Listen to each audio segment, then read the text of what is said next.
pour prendre un temps pour lui dire vraiment, tu es ma vie.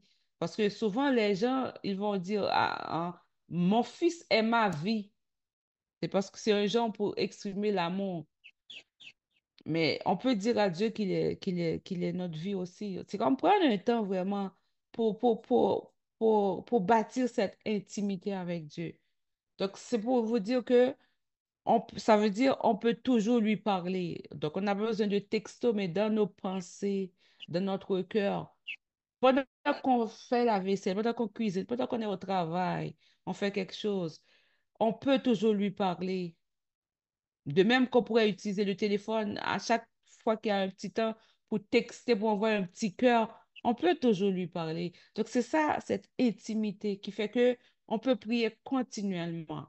Mais comme j'avais dit au début, parfois on veut se rencontrer. Donc, c'est ce temps qu'on prend le matin ou le soir en fonction de votre planification, comment vous vous organisez pour passer du temps avec lui. Et à ce moment, Dieu parle.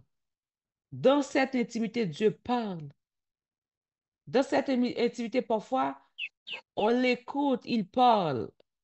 Et nous, on peut parler aussi, mais il parle.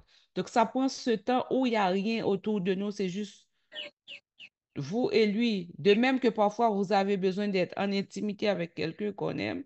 Donc, Dieu, dans cette intimité, on a besoin d'être avec lui. Et je pense que l'apôtre avait parlé de l'intimité la semaine passée. C'est comme deux amoureux. C'est pas deux amoureux en chicane, deux amoureux vraiment qui s'aiment. Et puis, c'est comme si le temps est trop, qu'on veut pas que le temps passe.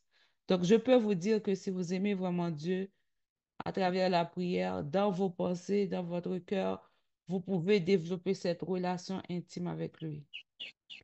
On va voir certaines circonstances dans lesquelles on peut prier sans se retirer vraiment. Parce qu'il y a des circonstances, oui, on va avoir besoin de prier de façon